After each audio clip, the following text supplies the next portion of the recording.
अस्सलाम वालेकुम मोअज़्ज़ज़ ख़वातीन व हज़रात, प्रोग्राम हम लोग के साथ मैं हूं अली मुमताज़। नाज़रीन, कराची शहर में अमन अमान की सूरत हाल है, लेकिन उसके बारे में हम आए दिन खबरें सुनते रहते हैं। कभी टारगेट किलिंग, कभी कत्ल की वारदातों में इजाफा, मोबाइल फ़ोन स्नैचिंग, भत्ताखोरी, दहशतगर्दी, ये वो तमाम जराइम हैं कि जिसमें इजाफा होता चला जा रहा है। आज के प्रोग्राम हम आपके लिए पेश कर रहे हैं औरंगी टाउन से। हम मौजूद हैं औरंगी टाउन थाने के बाहर और यहाँ पर हमारे आने की वजह यह है कि एशिया में सबसे बड़ी जो कच्ची आबादी है वो औरंगी के इलाके में है और अतराफ़ में जो एरियाज़ हैं वो इंतहाई ख़तरनाक एरियाज तस्वर किए जाते हैं, जिसमें मंगो पीर है, बुखारी कॉलोनी है, कवानी कॉलोनी है। तो यहाँ पर पुलिस स्टेशन में जाकर अब हम मालूम करेंगे मुतलका SHO से कि जराइम की शरह क्या रही और इस इलाके में कि जहाँ पर जराइम की शरह में दिन ब दिन इजाफा होता है और मुख्तलिफ नौइयत के जराइम सामने आते हैं, उसको काउंटर करने के लिए क्या इक़दाम किए जा रहे हैं। तो चलिए चलते हैं और चलकर बात करते हैं थाना औरंगी टाउन के SHO से।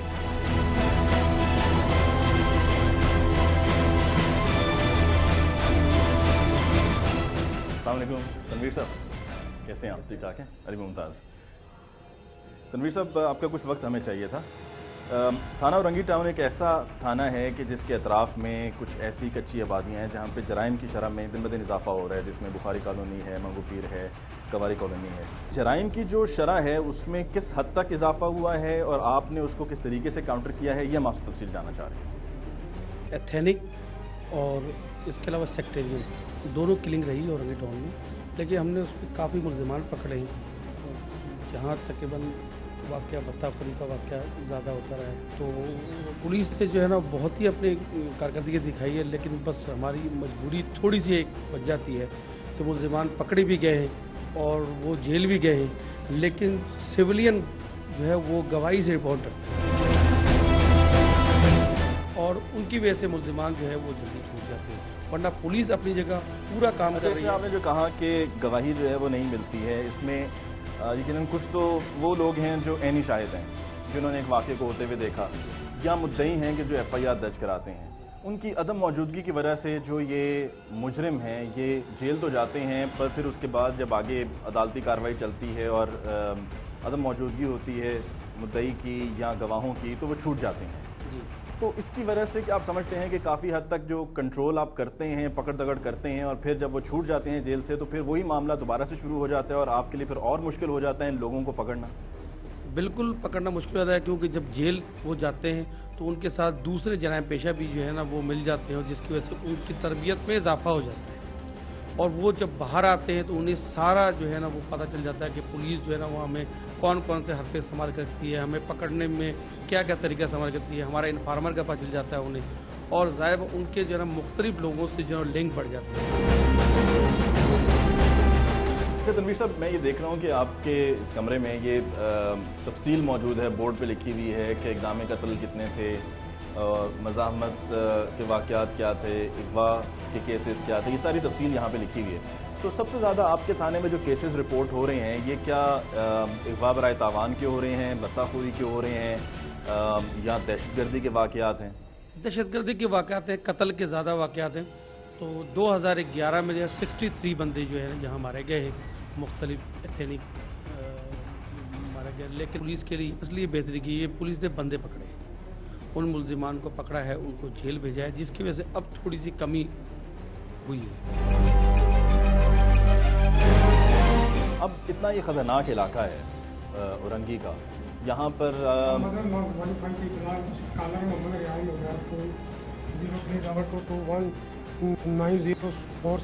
से इतला दी है कि मकान नंबर 67 सेक्टर 2 में बुखारी कॉलोनी पर बम रखा हुआ है। ये तनवीर साहब इतला क्या अभी वायरलेस पे मौसूल हुई है? वायरलेस पे मौसूल हुई है। ये सत्तार साहब ड्यूटी अफसर उन्होंने बताया है कि बम की जो है ना वो इतला है ये बुखारी कॉलोनी में, ये मकान नंबर है 67 सेक्टर 24। वहाँ हम चलते हैं, चलो मकान सही है, क्योंकि हमारे यहाँ पे मौजूदगी में आपने भी वही बात मोबाइल कॉल करें, फटाफट मोबाइल कॉल करें, अपनी गाड़ी निकालो या प्राइवेट गाड़ी निकालो। नाज़रीन, आपने यहाँ पर सुना कि तनवीर साहब SHO हैं, इनके पास हम यहाँ पर मौजूद थे कि साथ ही इनको वायरलेस पर एक कॉल मौसूल हुई है और उस कॉल के मुताबिक बताया गया है कि बुखारी कॉलोनी में कहीं पर बम जो है वो नस्ब किया गया है। ये इत्तला उनको मौसूल हुई और फौरी तौर पर पुलिस जो है वो हरकत में आई है। हम पुलिस टीम के साथ जाकर उस इलाके का दौरा करेंगे और देखते हैं कि सूरत हाल क्या है, क्या ये महज अफवाह है या हकीकत में वहाँ पर बम नस्ब किया गया है।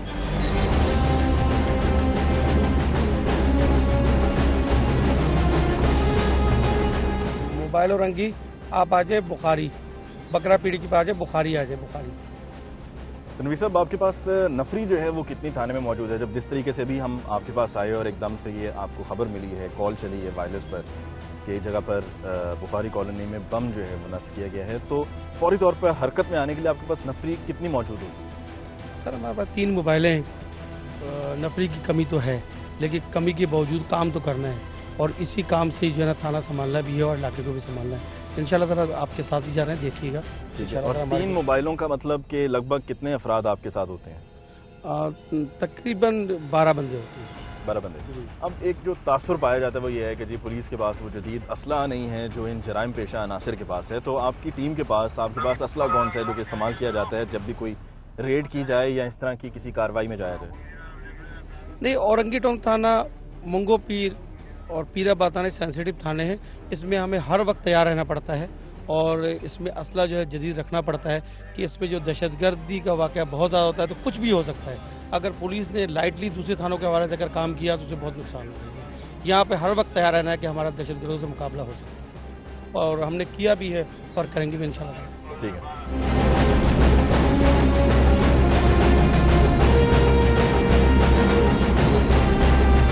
तनवीर साहब, ये बताएं कि जिस तरफ से ये कॉल मौसूल हुई है, जिनका ये घर है, कुछ उनका मालूम हो सके कि कौन है और उन्होंने इन्फॉर्मेशन दी है? अभी तक तो ये मालूम चला है मुनीर साहब हैं, तो वो स्कूल ड्राइव करते हैं, स्कूल चलाते हैं, तो अब वहाँ जाने के बाद ही सही मालूमात जो है आपके सामने ही आएगा कि असल हकीकत क्या है और चीज़ क्या है। हम तो फौरी तौर पे उनको ये कि ऐड देने की कोशिश करेंगे और बीडी वालों को बुलवाया हमने, बम डिस्पोजल वालों को, और कोशिश करूंगा कि मैं भी जितनी तरबियत है मुझे दी गई है उसके मुताबिक डिफ्यूज़ की कोशिश करूंगा। अच्छा, मुझे ये बताइए कि क्या जिनकी तरफ से कॉल मौसूल हुई है उन्होंने कभी कोई पहले कोई रिपोर्ट दर्ज कराई आपको कि कोई धमकी मौसूल हुई हो या उन पर किसी किस्म का कोई हमला हुआ हो या उनको किसी की तरफ से कोई ख़तरा है? यहाँ अक्सर लोगों को भत्ते की जो है ना वो फ़ोन पे धमकी तो आती है, फ़ोन पे धमकी आई है, काफ़ी सारे लोगों की आई है। अभी जाने के बाद ही पता चलेगा कि ये कौन साहब हैं और इनको क्या धमकी है। तो लेकिन फ़ोन पे अक्सर लोगों को धमकियाँ आती हैं कि हमें पैसे दे दें, हमें ज़रूरत है, तो इस टाइप की धमकियाँ आती हैं। ख़ासतौर पर जो बिजनेसमैन लोग हैं, जो कारोबारी लोग हैं, उनको जो पैसे वाले लोग हैं कहते हैं मदद करें हमारी, धमकियाँ देते हैं हम बेरोज़गार हैं, तो इस किस्म के वाक़या। तो तनवीर साहब, आपको क्या परसेंटेज है उन लोगों की आप तक इन्फॉर्मेशन लाने की और पुलिस को इन्फॉर्म करके इन्वॉल्व करने की कि जिनको भत्ते के लिए कॉल्स आती हों? क्या अक्सर लोग कॉल करके बता देते हैं या डर के सहम के बैठ जाते हैं कि नहीं, अगर पुलिस को इन्वॉल्व किया तो कहीं हमारे लिए और मसला ना खड़ा हो जाए? नहीं, लोग बिल्कुल बताते हैं, पुलिस को बताते हैं, लेकिन पुलिस के साथ साथ जो है ना वो कोशिश करते हैं कि हम बार्गेनिंग भी कर लें। अगर कोई 2, 4, 5 हज़ार रुपये किसी की जान छूटती है तो ऐसे छुड़वा लेते हैं, लेकिन अगर कोई बड़ा मसला होता है तो बिल्कुल पुलिस को रिपोर्ट करवाते हैं। पुलिस रिपोर्ट भी करती है, उस पर काम भी करती है, मुल्ज़िमान पकड़ती भी है। ठीक है। क्योंकि अब तो टेक्नोलॉजी बहुत फास्ट है, अगर कोई मोबाइल फ़ोन से अगर कोई फ़ोन पैसे मांगता है तो वो पकड़ा भी जाता है, क्योंकि हमारे पास EMI नंबर के तरीके से हम पहुंच जाते हैं, उसकी कॉल डिटेल निकालते हैं। कहीं ना कहीं मुल्ज़िम है, गलती तो कर ही जाता है और जिस गलती का फ़ायदा उठाते हैं। नाज़रीन, हम तनवीर साहब के साथ थाना औरंगी टाउन के SHO हैं और हम जा रहे हैं उस घर की तरफ के जहाँ से ये कॉल मौसूल हुई है कि उस घर के बाहर बम नस्ब किया गया है। पुलिस की मुकम्मल टीम हमारे साथ है और जैसे ही हम थाने में दाखिल हुए और हमारी तनवीर साहब से बात हो रही थी तो उस वक्त वायरलेस पर ये मैसेज मौसूल हुआ कि औरंगी टाउन के ही किसी घर के बाहर, बुखारी कॉलोनी में घर के बाहर बम नस्ब कर दिया गया है।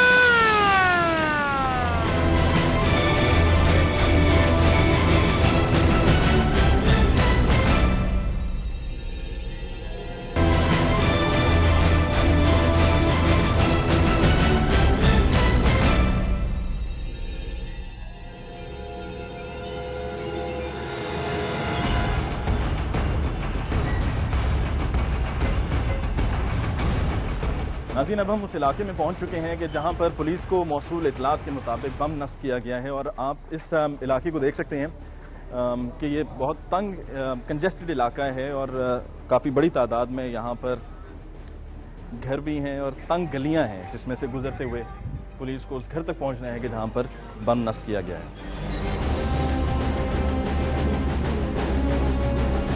नाज़रीन, हम उस जगह पे पहुंच चुके हैं। जैसे कि मैंने आपको बताया कि ये इलाका जो है इसमें बहुत तंग गलियां हैं और घर बिल्कुल सामने हमें यहाँ से दिखाई दे रहा है और वहाँ पर पुलिस की इतलात के मुताबिक, जो पुलिस को इतलात मौसूल हुई थी, एक बम नस्ब किया गया और बिल्कुल घर के मरकज़ी दरवाजे के बाहर एक बॉक्स पड़ा हुआ है, जिसके साथ दूर से ये दिखाई दे रहा है कि शायद साथ में डेटोनेटर भी है। पुलिस अपनी कार्रवाई के मुताबिक प्रोसेस को फॉलो करते हुए यहाँ पर इस रिबन को लगाया जा रहा है, जो कि हर जगह पर इस्तेमाल किया जाता है कि जब कोई इस तरह का इलाका, उसको कॉर्डन ऑफ कर दिया जाता है ताकि आम पब्लिक जो है, जो अगर कोई इलाका है जहाँ पर आबादी है तो इलाका मकीन उस जगह के करीब ना जाएं और उनके तहफ़्फ़ुज़ को हमेशा मद्देनज़र रखा जाता है। और हमें भी यही ताकीद की गई है कि चूँकि ये बम का मामला है, एक्सप्लोसिव है, तो लिहाजा हमें भी फासले पर रहना है ताकि पुलिस जल्द अज जल्द इस बम को, कि जिसकी इतलात मौसूल हुई हैं, इसको डिफ्यूज़ कर सके।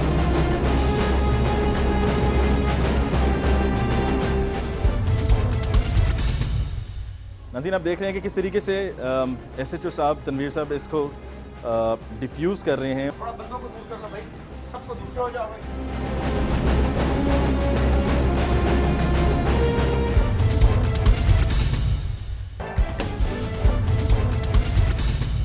थोड़ा बंदों को दूर करना भाई, सबको दूसरे हो जाओ भाई।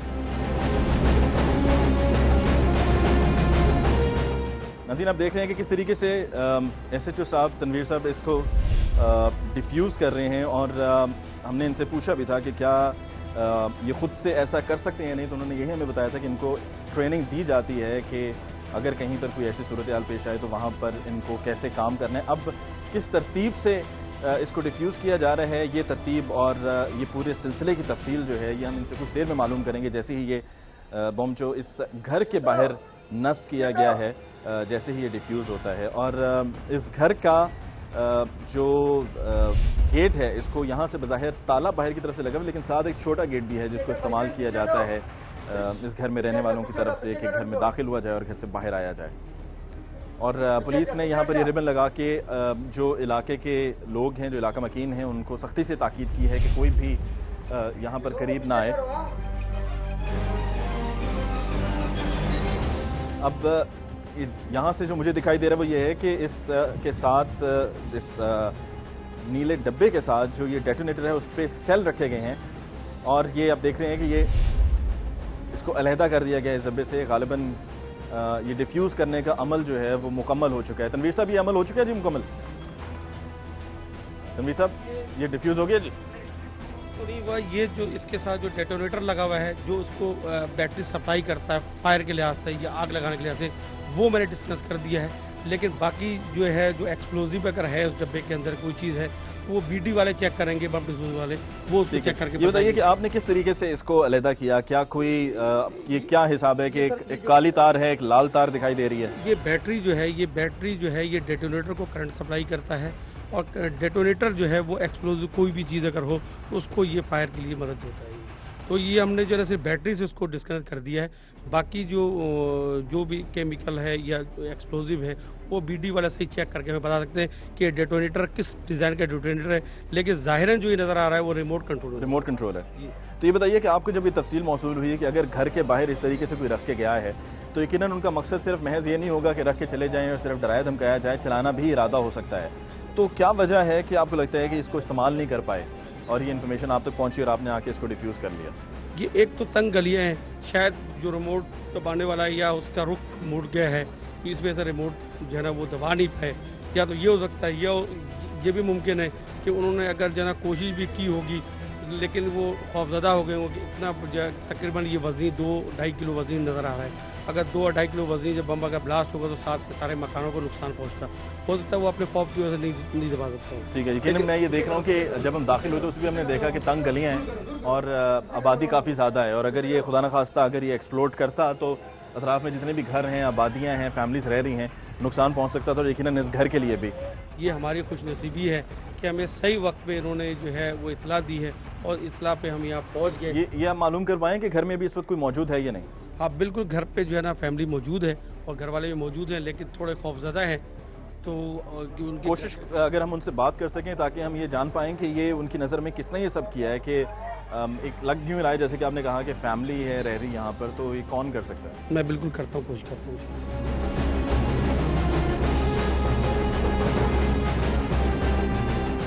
इसकी मज़ीद तफसील क्या है कि ये कितना किलो वज़नी इसमें धमाका खेज़ मवाद मौजूद था, और जो डेटोनेटर है वो आपने देख लिया, डेटोनेटर के साथ जो बैटरीज इस्तेमाल की गई वो भी आपने देख ली।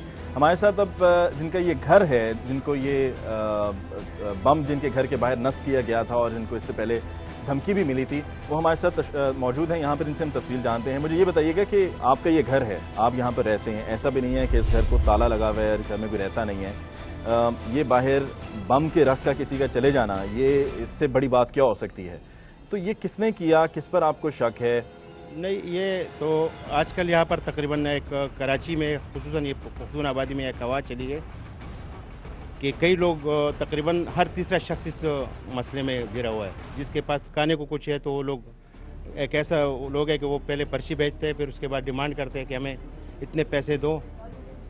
आप जब इनकार करते तो उसके बाद वो ये जैसे हमने इनकार किया तो ये सिलसिला हुआ। इसके बाद फिर जब बाकायदा उनका फ़ोन आया मुझे, उसने कहा कि नए साल का तोहफा हमने भेजा था लेकिन नाकाम हुआ।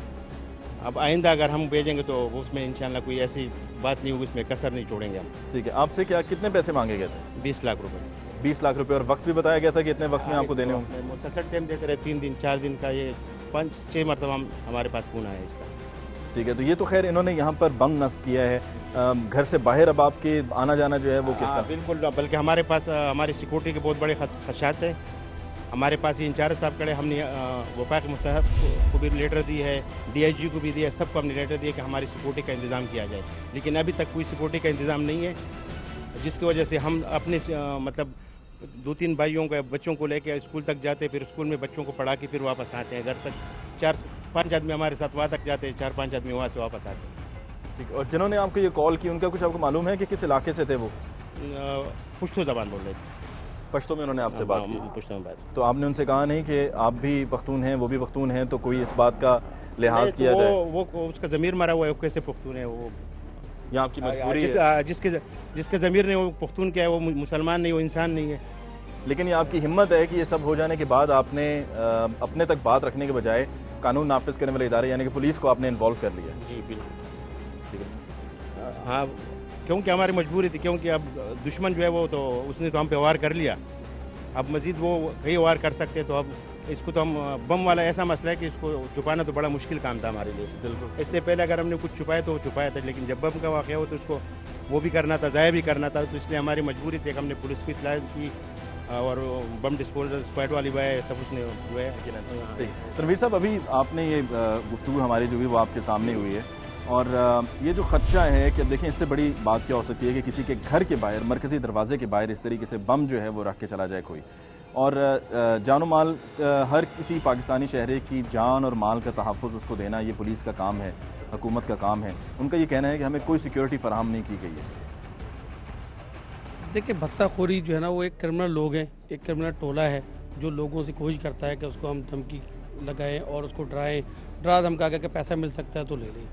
तो इन्होंने कोशिश की है, अल्लाह ने खैर बचाया है। खुदा का शुक्र ये अदा करना चाहिए कि कोई भी जानी या माली नुकसान नहीं हो पाया है, और इन्होंने बर वक्त पुलिस को इतला की और पुलिस ने जो है ना वो आके जो भी हो सकता था, जितना पुलिस के एफर्ट से उसने दिखाया।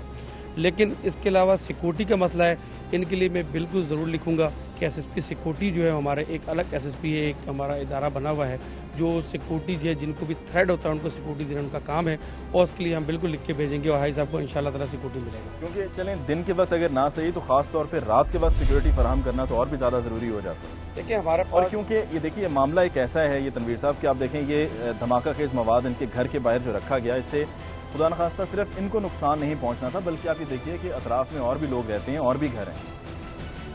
बिल्कुल नुकसान पहुंचना था। आज अल्लाह ताला का शुक्र अदा करना चाहिए कि इसमें कोई बड़ा नुकसान से, जानी या माली नुकसान से बचत हो गई है, और सही टाइम पे सही बर वक्त जो है ना वो इतला मिलने की वजह से सारा चीज़ हो गया।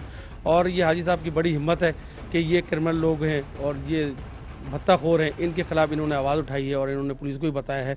पुलिस इंशाल्लाह जितने भी अब एफर्ट्स हैं वो इनके लिए हर तरीके से एफर्ट्स अपने पूरा करेंगे। ठीक है, बहुत बहुत शुक्रिया।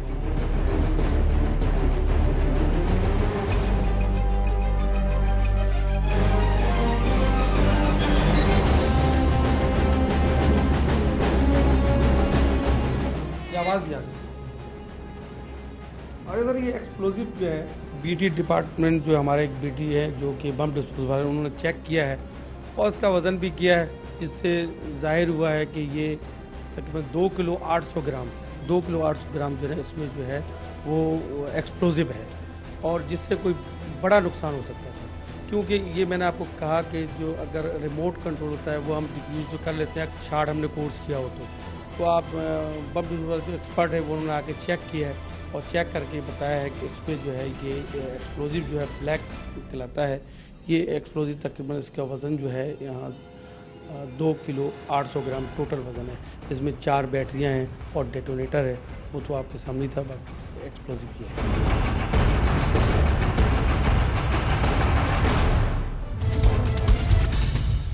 इलाके में मंशियात फरोश मौजूद हैं कि जिनके खिलाफ कार्रवाई करनी है। यकीनन मंशियात फरोश जो हैं वो नस्लों को तबाह कर रहे हैं। नाज़रीन, आप देख रहे हैं कि उस जगह पे पहुंच चुके हैं कि जहां पे पुलिस ने ये रेड करनी थी इन मंशियात फरोश को गिरफ्तार करने के लिए, उनमें से एक शख्स को जो है वो गिरफ्तार कर लिया गया है।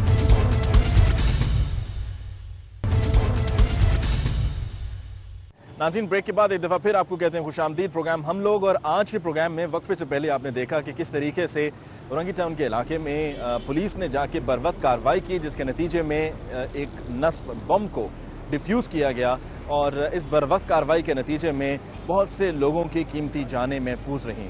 वक्फे के बाद अब हम मौजूद हैं तैमूरिया पुलिस स्टेशन के बाहर, और यहाँ पर भी पुलिस को इतला ये मिली है कि इलाके में कुछ जराइम पेशा अनासर मौजूद हैं, उनके खिलाफ पुलिस को कार्रवाई करनी है। वो जराइम पेशा अनासर किस किस्म के जुर्म में मुलव्वस हैं, इसकी तफसील जानने के लिए हमारे साथ यहाँ पर मौजूद हैं मोहम्मद एजाज लोधी साहब, SHO हैं थाना तैमूरिया। इनसे पूछते हैं। एजाज साहब, ये बताइए कि आपको अब तक क्या तफसीलात मिली हैं, ये किस किस्म के जराइम पेशा अनासर हैं जो इलाके में मौजूद हैं और आपको उनके खिलाफ कार्रवाई करनी है? मुझे जो अभी इन्फॉर्मेशन मिली है, बरोही गोट में कुछ मंशियात फरोश हैं जो कि अक्सर बेशतर इनके लिए हम रेड मारते रहते हैं, पहले भी गिरफ्तार किए हैं, और अभी इसी की इन्फॉर्मेशन मिली है। ये मंशियात फरोश हैं जिनकी वजह से अहले मोहल्ला और तमाम या नार्थ के लोग परेशान हैं।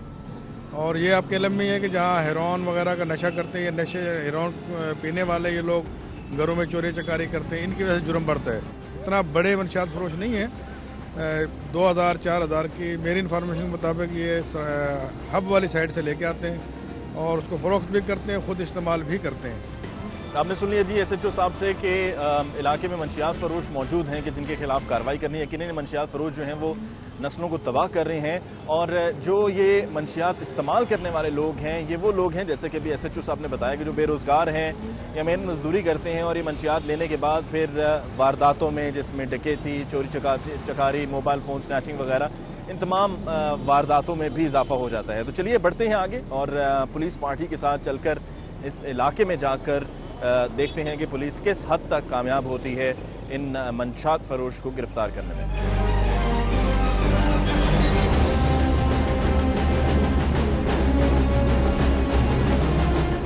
अच्छा एजाज साहब, ये बताइए कि एक तो गली आपने हमें यहाँ पर दिखाई है, उसके अलावा आगे जिस तरफ हम जा रहे हैं, दिखा रहा हूँ आपको, गली हैं जिन गलियों में बैठ कर फरोख्त करते हैं और निकल जाते हैं गलियों से। गलियों की तंग होने की वजह से उसका फ़ायदा उठाते हैं।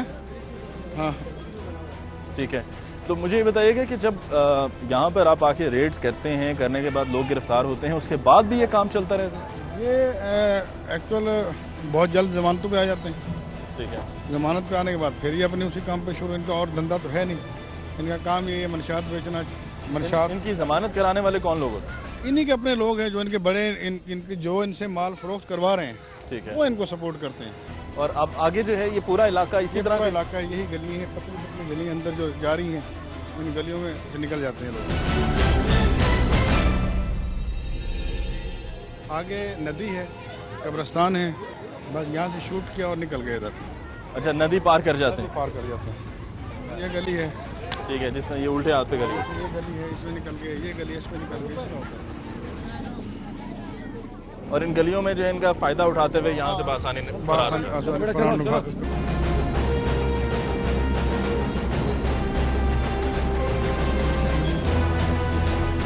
नाज़रीन, आप देख रहे हैं कि उस जगह पे पहुंच चुके हैं कि जहां पे पुलिस ने ये रेड करनी थी इन मंशियात फरोश को गिरफ्तार करने के लिए। उनमें से एक शख्स को जो है वो गिरफ्तार कर लिया गया है और ये दूसरा शख्स भी जो है वो पुलिस ने गिरफ्तार कर लिया।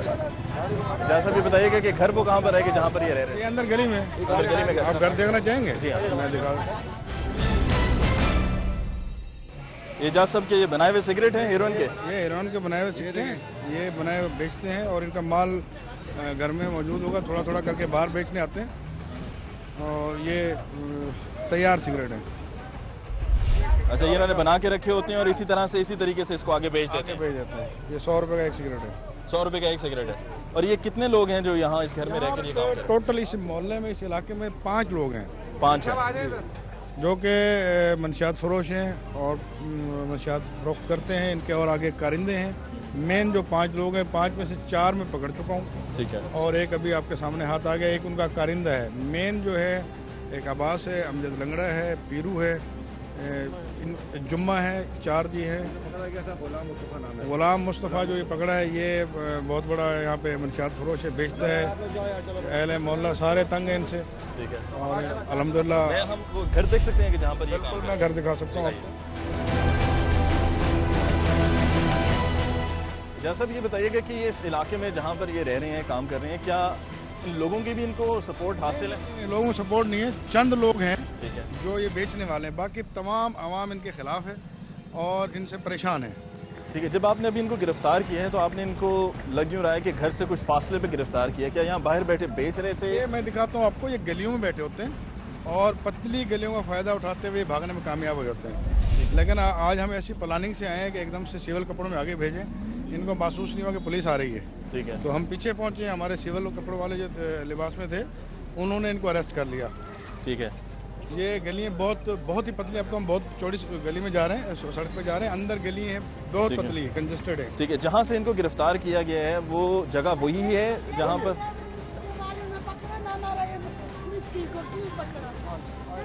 ये जैसा ये खातून जो है एतराज़ कर रही ये इनका अजीज है बेचने वाला। अच्छा, इनकी अजीज है। ये वो गलियाँ जिनका बता रहे हैं कि तंग गलियाँ। ये उनके घर वाली हैं। ये घर से मुतल्लिका लोग हैं। तो यही चंद लोग जो बेचते हैं, उन्हीं के 2-4 घर हैं जो कार्य सपोर्ट करते हैं। अच्छा। बकिया अवाम जो है वो सपोर्ट नहीं करते इनको, किसी को। ठीक है। लेकिन जहाँ जिस जगह से एग्जैक्टली पकड़ा है वो जगह कौन सी है? ये गली से पकड़ा है। इस गली में मौजूद है। यहीं मौजूद होते हैं, यहीं से बेच रहे होते हैं। इन्हीं गली से भाग जाते हैं, कोई गाड़ी नहीं जा सकती, मोटरसाइकिल स्पीड में नहीं आती, बच्चे होते हैं, इससे भागते हैं। और आगे गली है, उस गली में निकल जाते हैं। जिसके उसूल के लिए यहाँ दिन रात चोरियाँ हो रही हैं, दिन रात। एक शरीफ आदमी अपने घर में रात को सुकून से सो नहीं सकता। इसलिए सो नहीं सकता, उनको पता है कि हर घर में 2 चोर 3 चोर हैं। ये जितने अगर 600 घर हैं तो 600 घर में 1200 चोर हैं। क्यों, किस वजह से? मंशियात की वजह से, क्रिस्टल की वजह से। नई नस्ल तबाह हो रही है। ऐसे यंग लड़के हैं जो हमारे साथ खेलते थे, जो हमारे साथ पढ़ते थे, आज उनको देखते हैं तो रोना आता है, यार ये इनका ये हाल किसने कर दिया। ये मंशियात कैसे ख़त्म होगा? जब तक ये छोटे ये तो मछलियाँ हैं, ये मछलियाँ हैं। मगरमच्छों को पकड़े तो पता चले। ये मछलियाँ ये जाते हैं, फिर 2-4 दिन बाद फिर आ जाते हैं कोर्ट से जमानत पे। काम ऐसा हो, पक्का काम।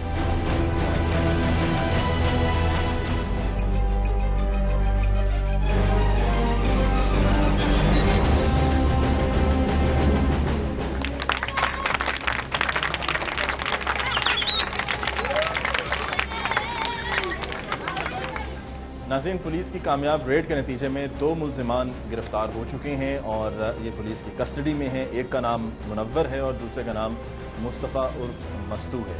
इनसे हम पूछते हैं कि ये काम यानी कि मंशियात बेचने का काम ये कब से कर रहे थे? कब से कर रहे ये काम? सर ये मेरे को हो गया तकरीबन 2 महीना हो गया। मैं बस अपना बच्चों का भी पेट पाल। उससे पहले क्या मोबाइल बेचते थे? नहीं सर, उससे पहले गत्ता फैक्ट्री में काम करता था, फिर नशे पे आया, मैंने नशे पे। तो ये 2 महीने का तो लगता नहीं है कि ये काम तुमने 2 महीने पहले शुरू किया? पहले तो मैं नशा नहीं करता था ना। हाँ। फिर मैं पाउडर का नशा करता था। फिर किसने लगाया पाउडर के नशे पे? बस सर ये दोस्तों के साथ बैठ। कौन से दोस्त? बस ये जो पाड़े में यार दोस्त है। किस इलाके से लेते हो? ये गोट में अपना खुद जाके लेकर आते हो? हाँ, बस वो अपना घर में बैठे होते हैं। जाके उनको पैसे देकर लेते हो या उधार चलता है? नहीं, पैसे देते हैं। उससे ग्राहक आया, उससे पैसे लेके दे दिया, फिर ग्राहक को दे दिया। किसी ने 50 दिया, किसी ने 100 दे दिया। एक सिगरेट कितने का बेचते हो? सर ये एक सिगरेट का माल 50 रुपए का देते हैं। नहीं, बेचते कितने का? बेचते हैं 100 रुपए का। मतलब ये 2 ग्राहक कहाँ से आता है? कोई इधर ही इलाके के होते हैं, कोई बाहर के होते हैं। तो पुलिस का कोई डर खौफ नहीं है कि पकड़े जाओगे? डर सर है, बस अभी मजबूर हैं, मवाली हैं, पाउडर पीने वाले हैं, इस वजह से सर अभी। कितने अरसे से ये काम कर रहे हो बेचने का? मैं काम नहीं कर रहा, मैं पान की दुकान पे काम करता हूँ वसीम भाई के पास। बराबर में वालिद साहब है, मोहम्मद अली चाय बनाते हैं। नहीं, लेकिन पुलिस की इन्फॉर्मेशन तो यही है कि तुम जिसके साले हो बहुत बड़ा मंशियात फरोश है। वो है, लेकिन उससे हमारा वास्ता नहीं है। वास्ता कैसे नहीं है? रिश्तेदारी नहीं है? रिश्तेदारी वैसे है। तुमने कभी जो है वो ये हेरोइन का सिगरेट नहीं पिया? नहीं, हमने पान गुटखे के अलावा कुछ नहीं किया। तुम्हारे हाथ देख के तो कोई कह ही नहीं सकता कि तुमने कभी ये काम किया नहीं, तुम्हारे हाथ बता रहे हैं। ये शुरू से पी लिया वगैरह है। क्यों जी जासब, इसके जरा हाथ देखिए। ये हाथ भी है और मेरे पास जो हाथ इन्फॉर्मेशन सामने रखो, ये दूसरी तरफ रखो ना, नाखून दिखाना। अब्बास मंशियात फरोश है, जिस पे मैं 10 से 12 रेड मार चुका हूँ, वो भाग जाता है। पीलिया, काला पीलिया वगैरह है ना, कमजोरी के शुरू से पैदाइशी है कमजोरी। चले, आप अगर मंशियात नहीं पीते और इसमें नहीं बेचते तो इसके साथ क्या नमाज पढ़ रहे थे आप? ये अंदर ही था, ऊपर ना गोश्ती खाने में। नीचे से अब्बास की कितनी बीवी हैं? जी, अब्बास की कितनी बीवी हैं? एक ही है। नहीं, किसने कहा एक है? 2 है, 3 है?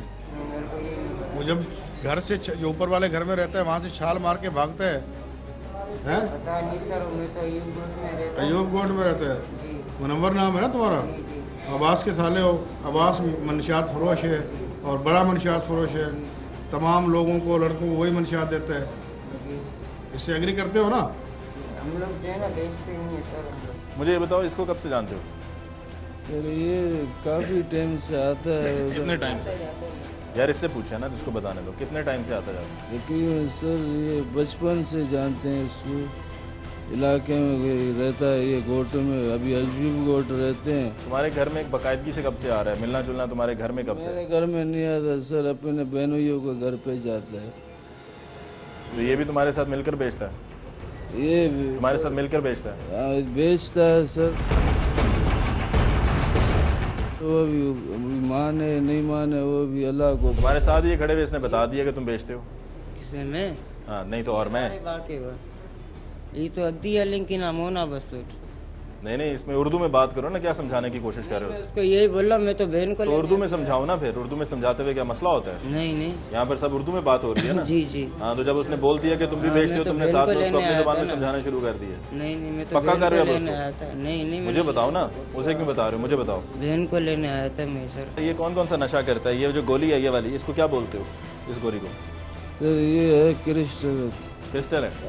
ये इसका कैसे नशा करते हो? सर ये जो सीख गरम करना होता है ना चूल्हे पे या कोयले पे, हाँ, फिर सीख इसके ऊपर रखना पड़ता है, इसका धुआं खींचना पड़ता है।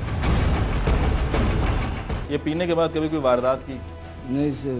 ये लूट मार की? नहीं, इसका ये सर जो पीते हैं बस ये थोड़ा सुकून मिल जाता है, बंदा एक कितना जगह। सुकून मिलता है? क्या इतना सुकून मिलता है कि उसके बाद किसी को अगर मार भी दो तो उस वक्त कोई महसूस नहीं होता है? क्यों मुनव्वर? जी। इसको पीने के बाद क्या ऐसा महसूस होता है कि अगर किसी को मार भी दो तो कोई पता नहीं होता है, हाँ भाई किसी बंदे को मारा है, कोई इंसान भी है? सर पता नहीं सर, नहीं पता चलता? मेरे को तो पता ही नहीं। उम्र कितनी है तुम्हारी? मेरी ये 14-15 होगी। 14-15 होगी? मेरे को तो याद ही नहीं। तुम्हें किसी चीज़ का नहीं पता है? नहीं, मेरे को उम्र का पता नहीं है कितनी। किसी का भी नहीं पता? नाम पता है अपना? मुनव्वर अली। रिहाइश का पता है? किधर रहते हो? अयूब गोट में। इसका नाम जानते हो? मुस्ती। तो मतलब वो चीज़ें जिसका तुम्हें पता है कि तुम उसमें फंसोगे नहीं, वो सब चीज़ों का पता है? नहीं, बाकी किसी चीज़ पे तुम बिल्कुल ही बच्चे हो। अच्छा, ये वाला सिगरेट ये पीता है? ये वाला सिगरेट ये वाला पीता है? ये जी सर। ये खाली है? ये वाला भी खाली सिगरेट है? ये सर पैसे से धुआं खींचते हैं।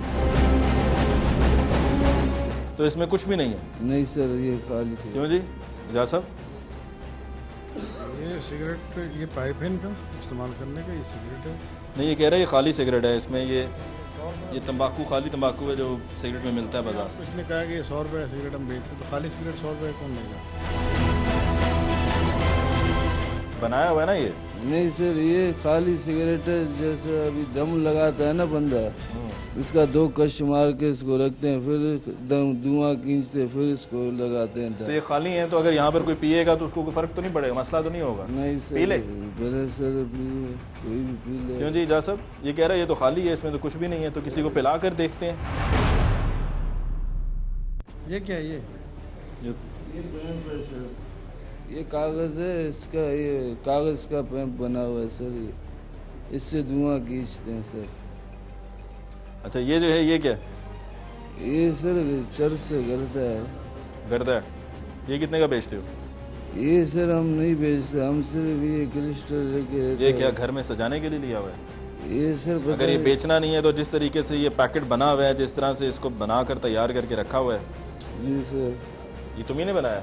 नहीं सर, ये हमें नहीं पता। पुलिस वालों ने बनाया? पता नहीं सर, ये हमसे। तुम्हारी जेब से सिर्फ ये निकला है? नहीं, मेरे से सर ये निकला जो मैं पीता हूँ, वो निकला मेरे से।